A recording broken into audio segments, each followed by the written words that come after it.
Grupo Parlamentar do Bloco de Esquerda, tem a palavra a Sra. Deputada Mariana Mortágua. Muito obrigada, Sr. Presidente, Sras. e Srs. Deputados. Seguindo até no enfiamento desta discussão, temos que reconhecer que o sistema bancário europeu, e em particular o português, continua numa situação de enorme fragilidade, que não tem a ver unicamente do ponto de vista com a situação dos seus balanços, mas também tem a ver com o absoluto falhanço do quadro institucional europeu que foi criado para lidar com crises bancárias, a tal chamada União Bancária. O economista João Salgueiro chamou-lhe uma aberração. O economista Paulo de Grove chamou-lhe uma ficção. E é preciso aceitar as críticas que hoje são feitas a um projeto falhado. A União Bancária foi vendida com dois argumentos, dois princípios teóricos. O primeiro era desatar o nó entre governos e bancos, obrigando acionistas, credores e depositantes a sofrerem as perdas antes de chegar ao erário público. Um bom princípio, ninguém discute. O segundo princípio era desnacionalizar as decisões e o custo destas decisões, passando os poderes de intervenção para autoridades europeias, tal como os custos dessa intervenção para um fundo europeu. Parecem bons princípios e boas ideias? Talvez. Só que tem um problema. Não funcionam. Nunca funcionaram, não funcionam e nunca funcionarão. E uma ideia que não funciona é uma má ideia à partida. E isto não é uma matéria de opinião, é uma matéria de facto muito simples de comprovar. E a pergunta que tem de ser respondida é: quantos bancos é que já foram intervencionados ao abrigo deste mecanismo? Nenhum. E oportunidades não faltaram em Portugal ou na Itália. E nenhum banco foi intervencionado porque o mecanismo não está em vigor e não funciona.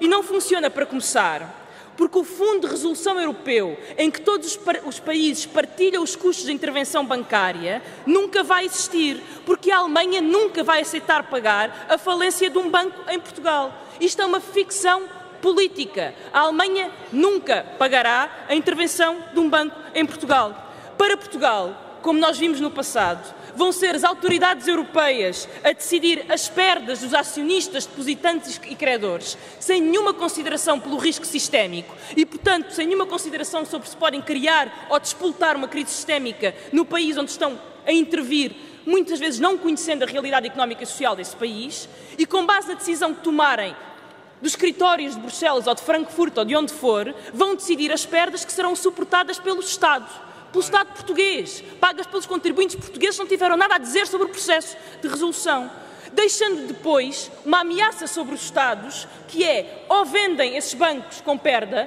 ou liquidam-nos. E é este o resultado do processo da União Bancária para Portugal. Em suma, nem o nó entre o Governo e a banca foi desatado, nem houve qualquer vislumbre de solidariedade europeia, pagamos a fatura e não temos nenhum poder para controlar estas decisões. E para a Alemanha, senhores deputados, para a Alemanha é tudo como antes. A Alemanha nunca vai deixar cair nenhum banco. A Alemanha nunca vai deixar cair o Deutsche Bank, nem nunca vai permitir que nenhuma autoridade europeia vá dizer ao governo alemão como é que intervém no Deutsche Bank. Vai intervir quando tiver que intervir, independentemente das regras europeias. E por isso, na prática, a União Bancária é um falhanço político, é um falhanço técnico que não só não resolveu nenhum problema, como agravou todos os problemas bancários. E serve e tem servido apenas um propósito, que é favorecer a concentração bancária nos grandes bancos europeus. E sobre isto não há qualquer dúvida. E é surpreendente que o PSD, que acompanhou e até protagonizou algum destes tristes episódios de ter que pagar sem tomar decisão, não tenha uma opinião crítica sobre a União Bancária, não compreenda a realidade política que está por trás e o contexto político desta União Bancária e venha aqui insistir nesse processo como fosse um processo que estivesse a correr bem ou a dar bons resultados. E, portanto, senhores deputados, o que sabemos hoje é que a União Europeia, nem Portugal, estão equipados para lidar com crises financeiras. Não haja nenhuma dúvida. Se houver, no futuro, uma outra crise, e nós não estamos a fazer nada para a impedir, o quadro institucional europeu não está equipado para lidar com as crises. E pior que isso, não criou neste tempo do pós-crise nenhum mecanismo para evitar novas crises, por tudo aquilo que havia do mínimo de regulamentação de sistemas financeiros e de sistemas bancários foi deixado cair em nome desta mirífica autoridade ou União Bancária. E, portanto, é preciso falar, para começar, sobre como é que se evitam crises. E a começar pelo modelo de supervisão. Já aqui foi dito, em Portugal temos um modelo de supervisão excessivamente concentrado no Banco de Portugal, que confunde o seu papel enquanto autoridade monetária com o seu papel de supervisor do sistema bancário, tendo superpoderes que não são partilhados de forma equitativa com os restantes reguladores. E este é um problema institucional prático. Mas também há problemas institucionais não práticos, mas em que o sistema tem que se, não práticos do ponto de vista que se adaptem, ou se digam respeito apenas ao sistema português, mas tem a ver com o funcionamento do sistema.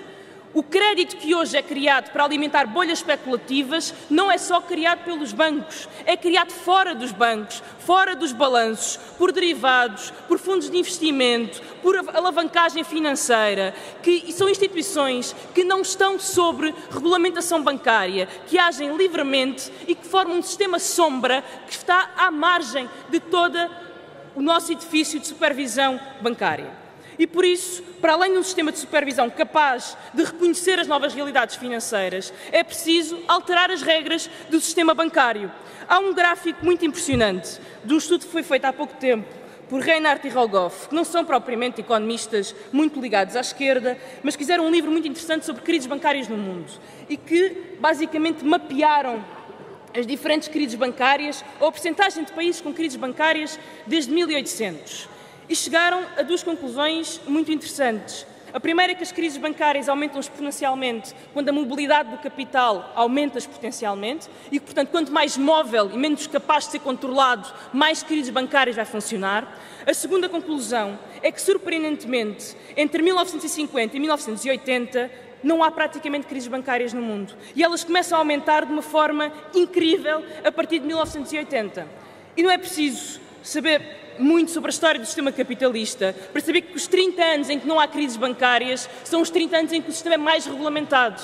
São os 30 anos em que há uma separação entre banca de investimento e banca comercial. São os 30 anos em que há controle de capitais. São os 30 anos em que há restrições à atividade financeira, à especulação e à atividade bancária. E são os 30 anos em que também não havia nenhum preconceito com a propriedade pública a tomar conta dos destinos da banca, que se tentou que se adaptassem um pouco mais ao sistema produtivo. E por isso, senhores deputados, o desafio que é preciso fazer é que se deixem de tabus ideológicos e consigamos discutir, do ponto de vista racional, como é que se faz com que a banca, como é que se consegue com que a banca largue e deixe de ser meramente um instrumento de especulação e passe a ser um instrumento de apoio à economia produtiva. Como é que se limita a capacidade de especulação? Como é que se limita a capacidade de alavancagem? Como é que se limita a capacidade endógena que a banca tem para criar crises e a capacidade endógena que tem de ser um mecanismo eternamente instável e capaz de provocar instabilidade nas economias. Peço-lhe o favor de concluir, Sra. E termino, Deputada. Sr. Presidente, para dizer que sem discutir o funcionamento da banca, vamos estar sempre a correr atrás do prejuízo. E sobre esta matéria o debate está muito no início e certamente o PSD até agora teve pouco a dizer. Obrigado.